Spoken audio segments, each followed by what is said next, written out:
아빠도 엄마한테 하트 보내지? 뭐라고 답장해야 할지 모를 때. 무슨 색? 빨간색. 그건 사랑이란 뜻이야. 보라색은 흥분돼. 노란색은 난 관심 있는데 넌? 분홍색은 관심은 있지만 섹스는 안 해. 주황색은 괜찮을 거야. 전부 뜻이 있어, 아빠. 다 뜻이 있다고. 다행이네. 난 네 엄마한테 빨간색만 보내거든.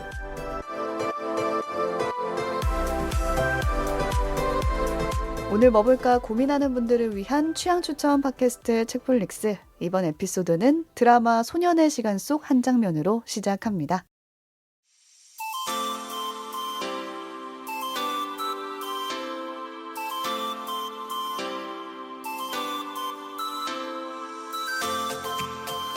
안녕하세요, 책디입니다. 오늘도 책플릭스 함께 만드는 두 분 나와 계세요. 안녕하세요. 오지랖 넓은 오지입니다. 이것저것 떡질하는 특별입니다. 여러분 반가워요. 누구야 이게?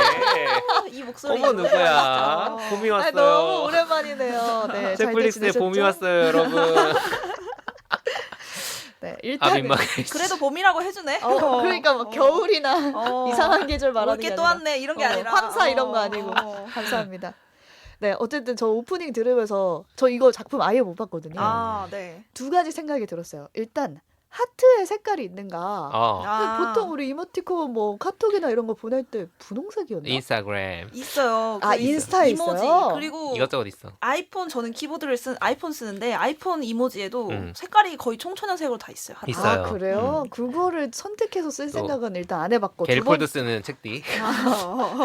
두 번째는 여기서 아빠가 딱히 할 말이 없어서 애매할 때 빨간 하트를 쓴다고 했잖아요. 근데 과연 그게 사랑을 의미하는가 그런 의문이 들었어요. 이게 왜 사랑이라는 의미로 해석이 되는 건가. 지금 남편 쥐잡듯이 잡히나요? 아니 무슨 이거 진짜 믿어도 돼? 그러니까 타로카드 해석처럼 이모지를 해석하는 게 과연 맞는 건가. 이게 안 본 뇌는 저렇게 해석할 수 있구나. 되게 맞아. 재밌다. 이렇게 접근할 생각을 못했어요. 왜? 이게 일종의 이제 또래 문화잖아요. 이게 10대들이 10대들의 또래 이런 문화. 식으로 이모티콘을 쓴다. 그걸 이제 아들이 설명한 장면인데 저는 이 장면을 보면서도 그렇고 이제 오프닝으로 다시 접하면서도 나도 늙었구나. 이 감성 이해 안 돼. 늙었죠. 이 감성 이해되십니까? 밈을 따라갈 수가 없다. 근데 원래 또래 문화라는 게 원래 그래요. 원래 그래요. 맞아. 그래서 누군가에겐 너무나 명백히 담긴 문자가 누군가는 알아보지 못한 암호처럼 돼 있다는 거잖아. 막 보라색 하트 보면은 나는 그냥 예쁜 하트네라고 생각하는데 그러니까. 이런 뜻이 있다고? 이렇게 이제 암호처럼 읽힌다는 것도 되게 재밌는 포인트입니다. 하트면 하트지. 그러니까. 이렇게 색깔별로 있다고? 그러니까 방금 또래 문화 이야기를 했지만 이걸 만약에 저희가 이해를 하면 더 이상 그거는 또래 문화가 아닐 거예요. 약간 그거 같다. 카톡에 냅. 그렇죠. 네. 직장인 네, 크크. 휴먼 직장인체 같은 거죠.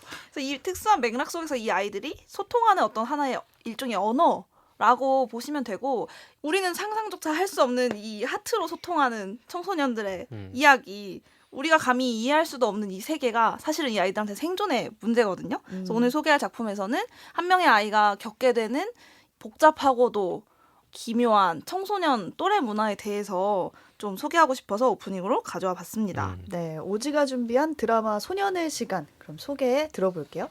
네, 우선 넷플릭스 이제 시리즈고요. 4부작입니다. 짧아요. 다 보실 수 있는 아주 하루에 다 짧은 볼 수 구성. 있어요. 하지만 심리적인 그 부하는 4부작 그 이상의 것이라는 걸 미리 말씀을 드리고요. 외국 거죠? 우울해요. 좀 어두워요. 외국 거고 영국 드라마. 영국 작품이고요. 줄거리를 먼저 말씀드릴게요. 네. 한 문장으로 말할 수 있어요. 제이미가 케이티를 죽였다. 주인공들 이름이 주인공인 이제 13살 소년이 제이미고 이 제이미가 살해한 것으로 지금 용의자로 잡혀간 상황이에요. 살해당한 소년은 동급생인 케이티라는 한 아이가 있고요. 이 처음에 이제 이렇게 뭐랄까 단란하게 평범하게 살아가던 한 가족에게 갑자기 그 집에 그 제이미가 살인사건 용의자로 이렇게 갑자기 체포가 돼서 가요.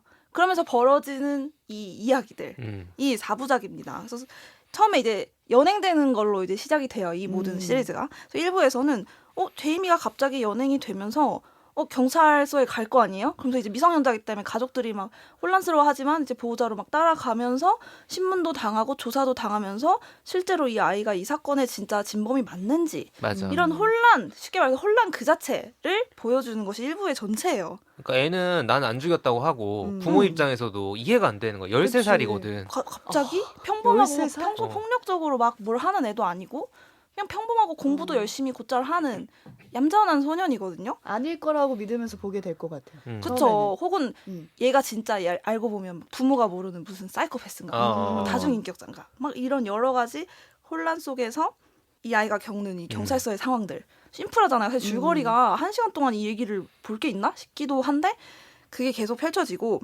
그리고 나면 이제 2부에서 뭐가 나올까요? 이 아이가 일단 경찰서에 연행되고 나면 그 아이의 주변 세계는 아주 거의 폭탄이 떨어진 것처럼 난리가 나겠죠. 가족들 당연히 혼란스러울 거고 경찰들이 학교로 갑니다. 이 아이가 평소 어떤 교우관계를 맺었고 이 아이가 이런 사건을 할 만한 어떤 배경이 뭐가 있는지 또 피해자는 어떤 아이였는지 알아보려면 당연히 경찰이 학교를 찾아가겠죠. 친구들 만나고. 그렇지. 그렇죠. 그래서 1인칭 그 경찰의 시점에서 그 학교라는 공간 그리고 그 안에서 생활하는 10대들과 또 10대들을 보호하고 가르치는 선생님들 이 인물을 바라보는 요 내용이 2부를 이루고 있습니다.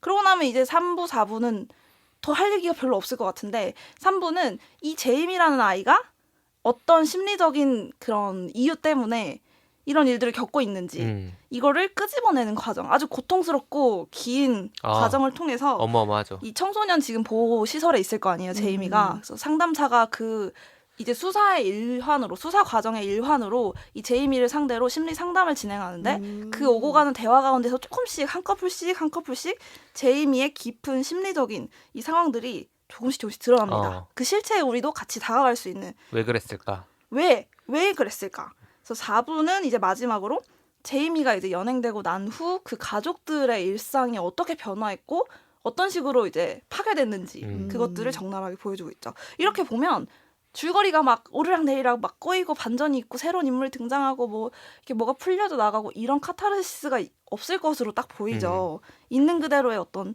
이 사건의 면면들을 보여주는 방식을 취하고 있습니다. 그러니까 스트레이트 기사로 치면은 되게 짧은 얘기인 거예요. 그 사건이 시작되고 이제 그렇죠. 종료되는 시점까지 그렇죠. 오는 거냐 쭉. 네. 그래서 이 살인 사건을 다룬 여러 가지 픽션 작품들을 보면 보통은 누가 그랬을까? 맞아. 어떻게 한 걸까? 그걸 끝까지 가져가잖아요. 왜 그랬을까? 그리고 근데 반전이 있어야지 끝에. 사실 아니래. 이 육하원씩 다 틀렸대. 사실은 친구가 그랬대. 아니면 혹은 트릭을 밝혀내거나. 혹은 죽은 놈이 나쁜 놈이래. 뭐 이런 거 있잖아요. 복수래. 막. 사고사였어. 근데 이 작품은 이 4부를 다 봐도 이 살인 사건을 구성하는 6하원칙 중에서 나머지 5개는 이미 그건 중요하지도 않은 것으로 처음에 이미 다 밝혀져 있고 우리가 관심을 가질 것은 왜? 하나라는 것을 보여줍니다. 그래서 그 6하원칙 중에 오로지 왜에 대해서 진짜 천착하는 이런 시간이거든요. 그래서 이 13살 아이가 왜 죽였냐는 사실 저도 궁금해요. 너무 맞아요. 궁금하죠.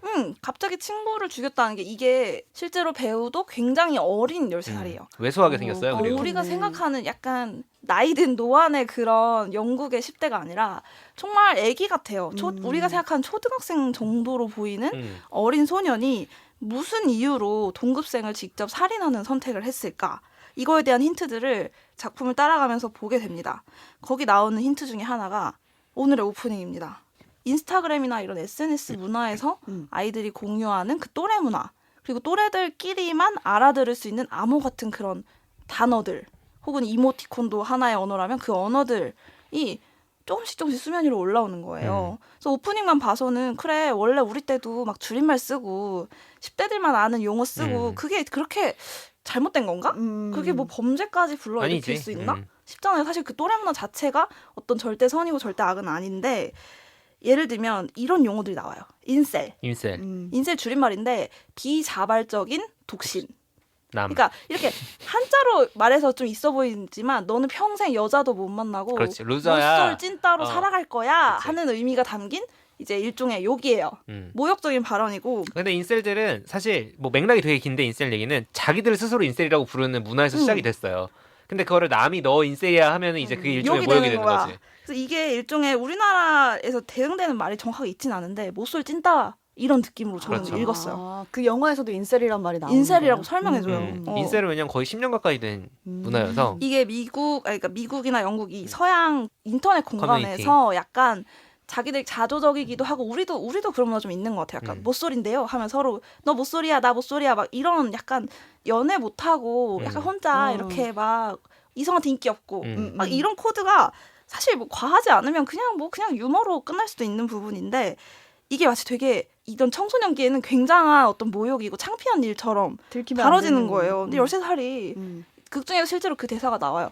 13살이 독신이 아닐 수가 있니? 어떻게 비자발적 독신이란 말이 어떻게 그 13살짜리한테 그게 모욕이 되니? 그러니까 이거는 거대한 맥락을 모르는 상태에서 들었을 그렇지. 때는 전혀 이해가 안 되는 감정인 거예요. 그러니까 어른들 입장에서는 13살이면 당연히 독신이지 그게 왜? 라고 생각을 하는 건데 이 인셀이라는 말에 담겨있는 함의는 아까 오지가 설명해 준 것처럼 일종의 얘네의 세계관에서는 우리나라 표현으로 알파남 같은 존재들이 있어. 여자들을 되게 많이 만나고 돈도 많고 인싸. 능력도 있고 그런 사람들이 있고 그렇지 못한 일종의 뭐 루저의 사이드에 있는 남자들이 있고 우리는 그 루저의 사이드에 있기 때문에 그거에 대한 분노와 그 폭력성 같은 거를 스스로 가지고 있는 거예요.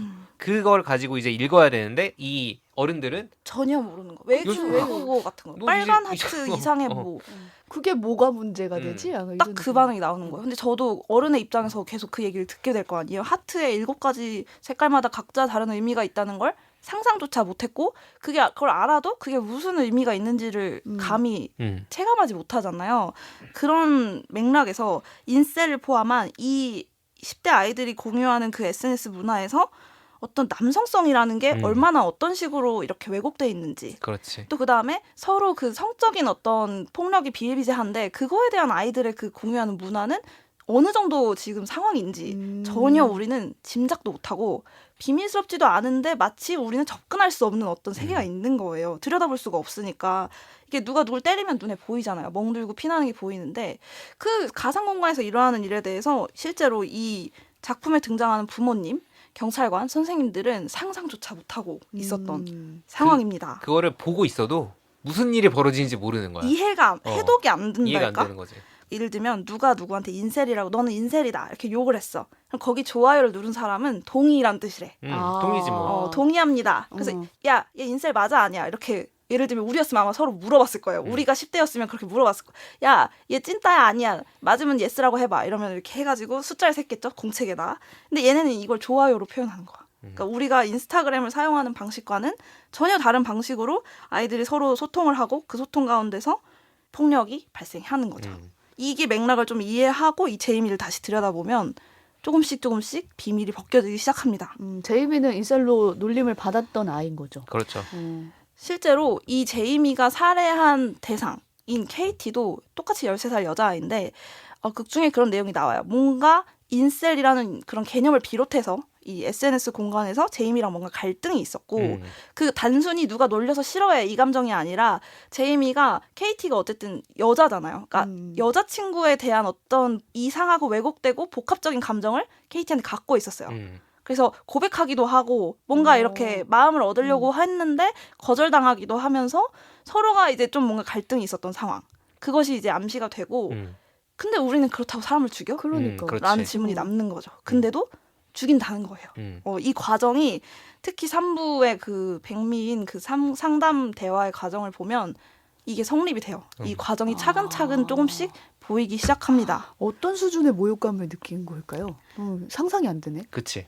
상상할 수 없죠. 근데 이제 그 세계가 있다는 거야. 아이들에게는 그 SNS가 얼마나 전부인지. 왜냐면 제이미는 집에 오면 틀어박혀가지고 인터넷 세상에 사는 애였거든요. 그런 것도 있고 그 3부가 정말로 중요한 게 애를 이해하고 싶잖아요, 우리가. 근데 그 이해하기 위한 되게 직접적인 얘기들이 나오는 거예요. 상담사랑 둘이 앉아가지고 상담하는 얘기거든. 그게 옳다는 얘기는 절대 아니야. 이 드라마는 그러니까 사람을 죽여도 되는 얘기 하라는 드라마는 절대 아닌 거고 일종의 이런 거죠. 헌법재판소에서 판결문에 이런 얘기 나오지 않았습니까? 대통령이었던 사람이 그런 인식을 가질 순 있다. 하지만 그러면 안 됐다였던 거잖아요. 그런 인식을 얘가 왜 가지게 됐는지를 철저하게 분석해주는 상황인 거죠.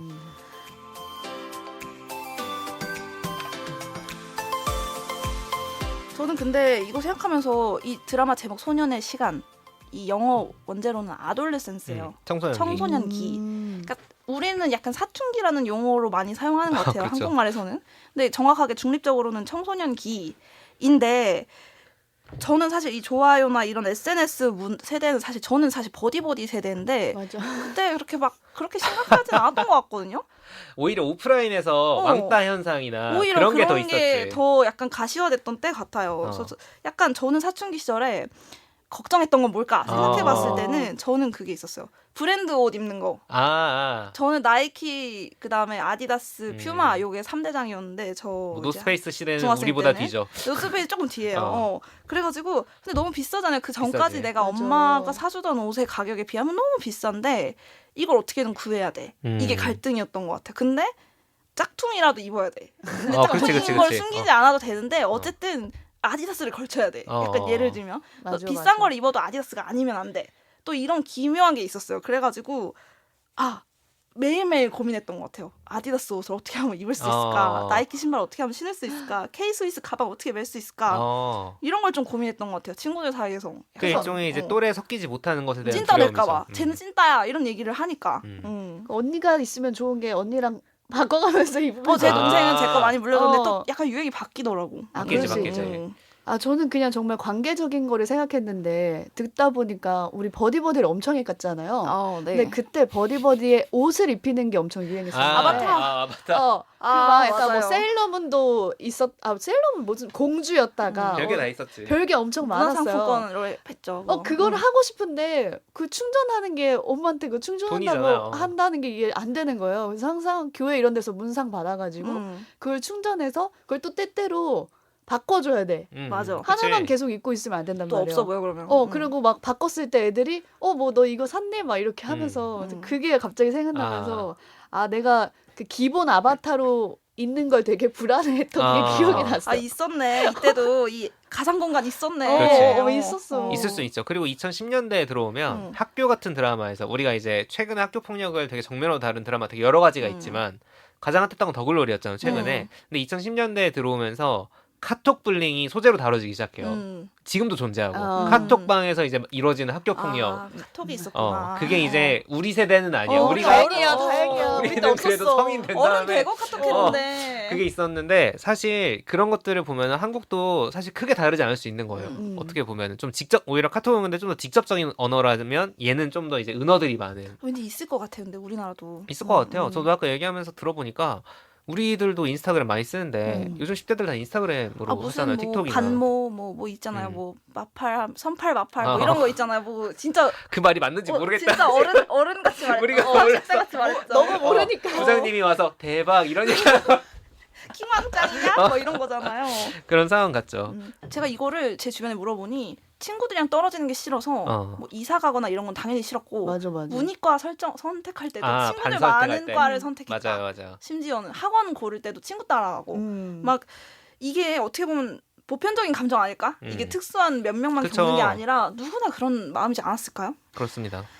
그래서 이게 오프라인이든 온라인이든 어쨌든 청소년기라는 시간은 신체적으로 발달의 과정에서 어쩔 수 없이 다른 제3자의 시선에서 나를 보는 게 중요해지는 시기인 게 잘못은 아니잖아요. 당연한 어떤 성장의 과정인데 그 과정에서 뭔가 인터넷 공간의 이런 잘못된 혐오 문화를 만났을 때 이 아이의 자아 그리고 이 아이가 보는 세상이 어떻게 망가질 수 있는지가 너무 적나라 했다고 생각을 해요. 무서워요. 그리고 그 과정에서 또래 문화라는 게 단순히 뭔가 또래들 사이에서 공유되는 어떤 이런 양식이라는 게 아니라 뭐랄까 이 아이들이 어떤 과정을 거쳐서 이 혐오의 어떤 언어를 학습하고 또 자기가 구사하고 이게 실제 오프라인의 폭력으로 이어지는지를 추적한 거고 사실은 이 제이미가 케이티를 죽였다라는 하나의 사건은 저는 그게 그냥 이렇게 환부 같다고 생각해요. 현실로 이렇게 하나가 빵 터져 나온 하나의 상처, 그러니까 겉으로 보이는 빙산의 일각이지. 한 개의 상처지 그 속에 어떤 과정으로 골마 있고 어떤 식으로 고장이 나 있는지는 우리가 감히 보기도 어렵고 상상조차 할 수 보더라도 없는. 해독할 수 없는 그런 잠재적인 큰 어떤 무서운 존재라는 생각이 들었어요. 그렇기 때문에 여기서도 다 빼고 외만 집중한 것 같아요. 그쵸. 눈에 안 보이는 이 외를 추적한 작품도 세상엔 있어야 되지 않을까. 대부분의 작품이 언제 어떻게 무엇을 그 5가지 그쵸. 집중할 때 누군가는 외를 이야기해야 된다는 거고 이 줄거리만 가지고도 솔직히 몇 시간을 얘기할 수 있지만 맞아요. 이 작품엔 또 중요한 매력이 한 가지 있습니다. 바로 형식적인 부분에 있어서 굉장한 도전을 합니다. 이거 에피소드, 어마무시합니다. 하나의 에피소드가 하나의 테이크예요. 원테이크예요. 편집을 안 하는 거야. 50분짜리 원테이크 여러분. 했겠지. 안 했어. 이게 진짜 어, 저도 미쳐버려요 이거는 이거. 기법이다. 어. 그러니까 옛날에 이제 원테이크로 유명했던 작품들이 많았잖아요. 근데 그것도 그거는 블락킥을 해가지고 속인 거야. 그게 다 이런 버드맨 편집 같은 기술로 거. 원테이크 기법으로 이제 어떤 묘사를 했을지언정 실제로는 다 편집을 거치잖아요.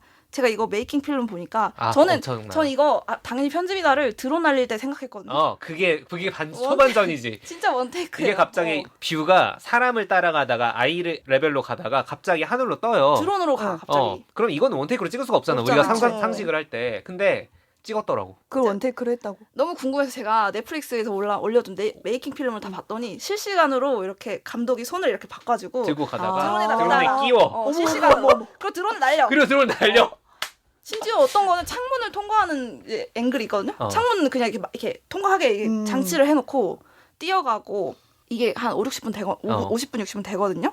이게 다 원테이크. 그러면 화면 전환이 없어요? 없어요. 없어요. 컷이 없어. 그리고 중요한 건 뭐냐면 다 리얼타임이에요. 뭔 얘기냐면 우리는 매일 50분간 벌어진 일만 보는 거야. 그러니까 암전됐다가 컷전돼서 내일 몇 시간 후 이거 없어.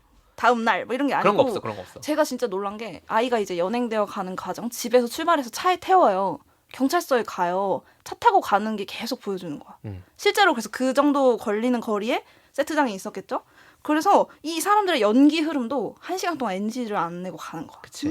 그래서 실제로 한 에피소드를 뭐 예를 들면 13번 찍고 그중에 베스트를 쓰고 이런 식으로 50분짜리를 여러 번씩 찍어서 그중에 제일 좋은 하나의 그 원테이크를 쓴다. 이런 원칙으로 제작을 했다고 하고 그렇게 한 이유가 있을 것 같은데? 이건 솔직히 말하면 연기자 뭐 모든 스태프들 입장에서는 너무너무 힘든 일인데 미쳐버릴 일이지. 저도 이걸 왜 했는지 너무 궁금하긴 했어요. 근데 저는 이제 철저하게 이제 시청자 입장에서 봤을 때는 이게 편집점이 없고 실제 리얼타임으로 벌어진다고 생각하니까 점점 진짜 같은 거예요. 이게 온라인 공간에서 이제 현실의 삶으로 연결되어 버렸잖아요. 이 어떤 제이미가 갖고 있는 혐오의 감정, 어떤 복잡한 폭력성들이 현실의 세계로 터져 나왔잖아요.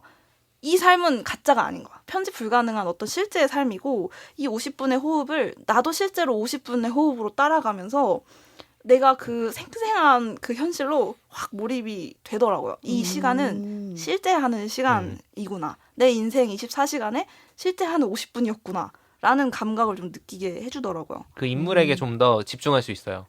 그걸 계속 따라가기 때문에 저는 사실 이거를 처음 봤을 때는 원테이크라는 생각을 못하고 봤거든요. 근데 되게 그 사람을 추적하고 내가 그 사람의 입장에서 그 안에 들어가 있다는 느낌을 받아요. 컷전환이라는 건 생각보다 심리적으로 많은 거를 이걸 허구로 인식하게 해준단 말이야. 그게 없다니까. 그게 대단하더라고. 저도 이 리얼타임이라는 그 호흡을 따라갈 때 작품에서는 의도적으로 완급을 주잖아요. 완급 조절을 주는 이유는 내가 강조하고 싶은 건 이거야. 이거는 좀 쉬어가자. 이거는 그냥 너의 즐거움을 위한 거. 이렇게 여러 가지 의도로 컷을 쓰잖아요. 근데 숨 쉴 구멍이 없든 계속 완급에 완이 없고 다 이렇게 긴장감이 50분 내내 나도 약간 지칠 정도로 한 호흡으로 쭉 가는 거예요. 인물 이제 얘가 포커스하고 있는 인물은 좀 바뀔지언정 그 호흡 자체는 하나의 50분인 거예요. 오히려 지루하진 않나 봐요. 지루하진 않아요. 오히려 몰입감이 굉장히 크기 때문에 중간에 못 거. 화장실도 못 가겠어. 한 호흡으로 봐야 될 것 넷플릭스 드라마인데. 그래서 굉장히 독특한 종류의 몰입감을 주기도 하고 그것이 의도하는 바들도 뭔가 각자에게 다르게 와닿았을 것 같기는 해요. 그래서 이 형식적인 그러니까 작품의 감각적인 만족을 위해 보는 작품들도 분명히 있죠. 유쾌하고 뭔가 감각적으로 뭔가 짜릿한 이런 작품도 있겠지만 저는 다른 종류의 경험을 주는 작품이라는 생각이 들었어요. 이 원테이크라는 독특한 시간 감각 이걸 좀 느끼면서 그걸 통해서 이 제이미의 심리에 좀 더 우리가 조금 더 깊이 들어가 보려고 하는 그 시간이었고 사실 이 사춘기는 어떻게 보면 지금 어른이 된 모두가 갖고 있는 거잖아요. 우리가 노년기는 아직 갖고 있지 않지만 모두에게 사춘기는 과거에 있었던 시간이잖아요. 비록 이 작품 속의 제이미는 그냥 한 명의 청소년이지만 사실 이 아이한테 세상은 그냥 세상 전 그 자체잖아요.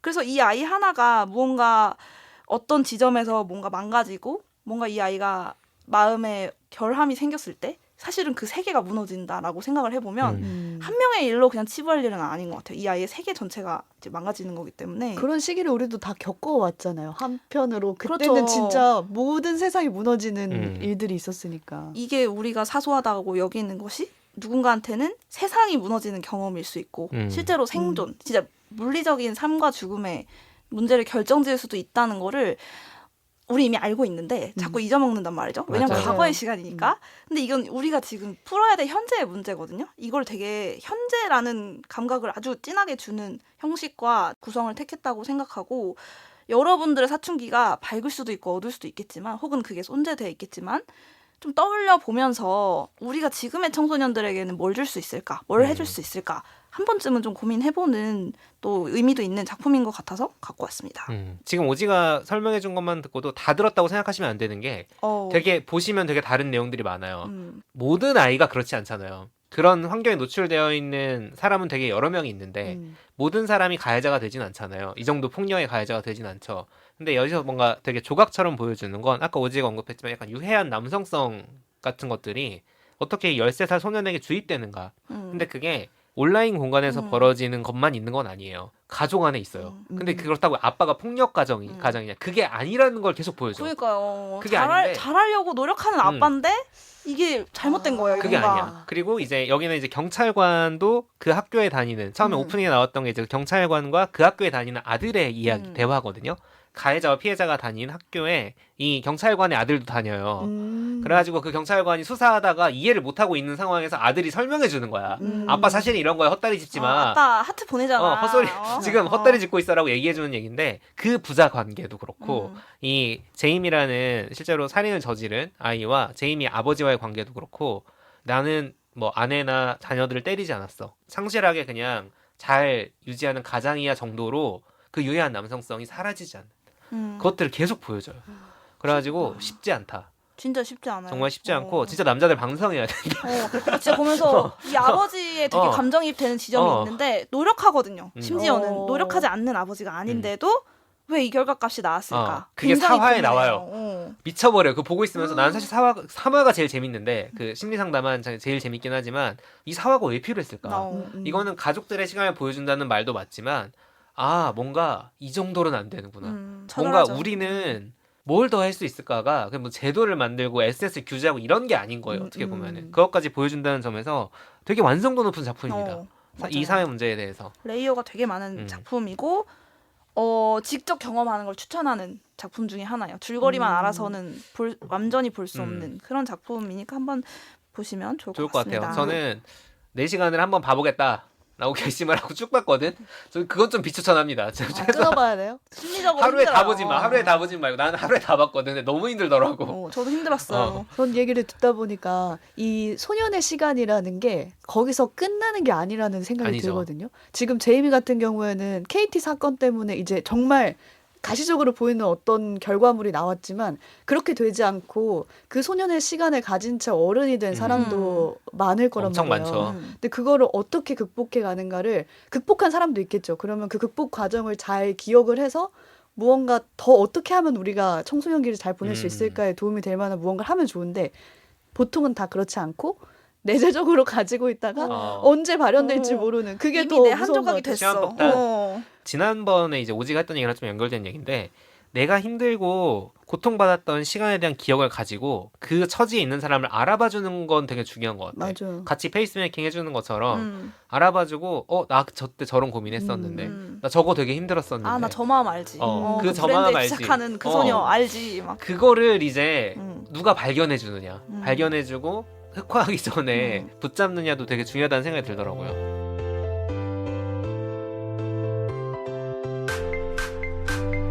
오늘 뭐 볼까 고민하는 분들을 위한 취향 추천 팟캐스트 책플릭스. 지금까지 드라마 소년의 시간에 대한 얘기 나눠봤고요.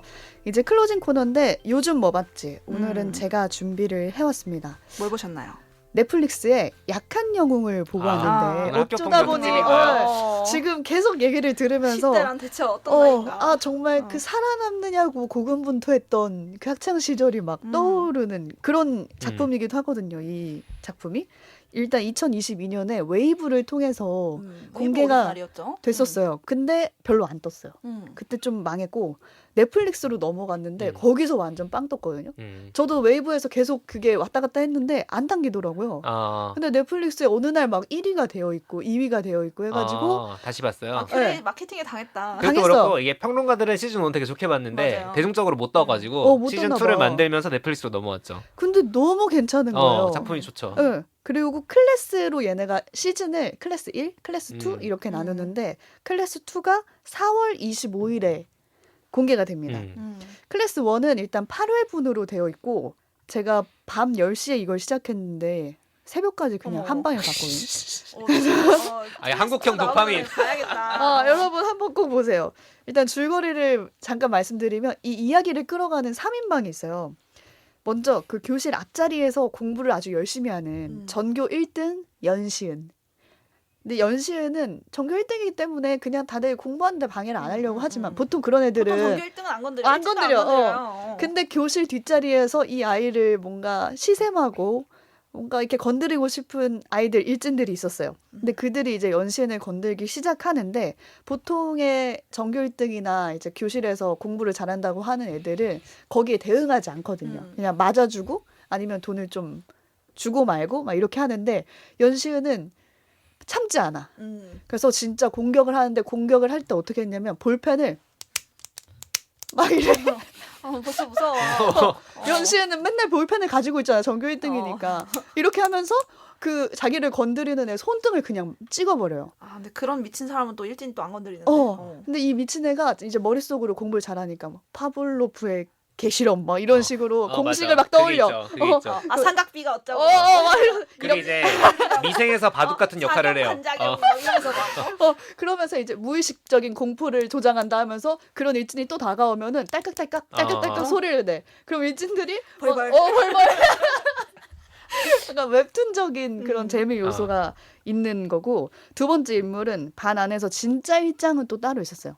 안수호라는 인물인데 약간 까불이 일진들 말고 얘네를 다 이길 수 있는 UFC 그 선수급 출신의 약간 정말 싸움을 잘하는 싸움장. 근데 안수호는 다른 사람들을 괴롭히진 않지만 그 안에서 뭔가 교실에서 일이 일어날 것 같으면 질서유지. 나와서 수호해. 약간 그런 정말 멋진 캐릭터.